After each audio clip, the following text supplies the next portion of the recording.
psilocybin, mushrooms, and generally any of the psychedelics, including ayahuasca, DMT, 5-MeO DMT, LSD, any of that stuff, those are not recreational drugs. They're not recreational drugs at all. And even though we can talk about them being used recreationally, what I mean by that is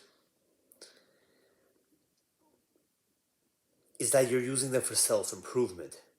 I never, ever talk about them or think about them as recreational drugs like marijuana or even MDMA, even though some people consider it a psychedelic. I don't think it's a psychedelic. Now, don't take advice on drugs. Don't take advice on any medicines from people online. I don't know you. I can't give you good advice. I can't give you any advice. This is for entertainment only. Please don't be stupid. These are very important drugs, and saying this warning in the beginning is leading me into what I'm doing for this video, the main point of making this video. And that's to talk about the fact that psilocybin, LSD, and all of these psychedelic drugs need to be approached with a certain level of reverence, a certain level of fear, even.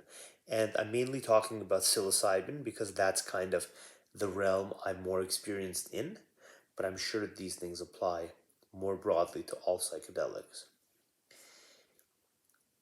When you take psilocybin in enough quantity, just a normal, appropriate quantity to be able to have the trip where it's above a certain threshold, right? There's a level where it's not perceptible, then there's a level where it becomes perceptible, and then there's another threshold where you can say you're tripping out now.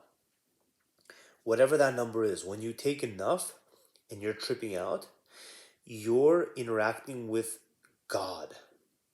You're talking to God.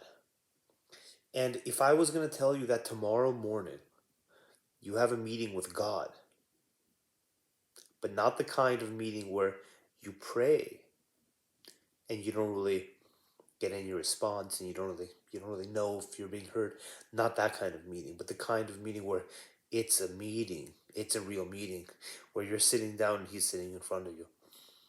How would you feel? Would you be able to sleep? Would you be excited? Would you be nervous? Think about that, right? We need to talk about psilocybin more in terms of meeting with God. That should be our culture. That should be the way we talk about the drug, not talking about it recreationally. And it's just not something we do much anymore. But it's something we need to do. It's a mystical, cosmic, wild thing. It brings you right to the feet of God, and when you know you're gonna be talking to God, certain things should happen inside you. You shouldn't be excited about it. You shouldn't be like, you could be excited about it, but like there needs to be some fear.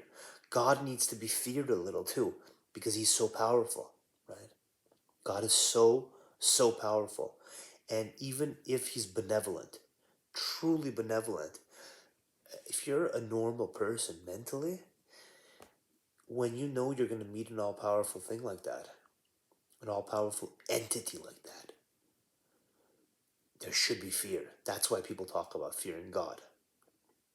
It's just normal, it's just natural. There has to be some fear. And if there isn't, it's because you're not approaching it in the right way. If there isn't, it's because you're not thinking about the drug and the medicine in the right way.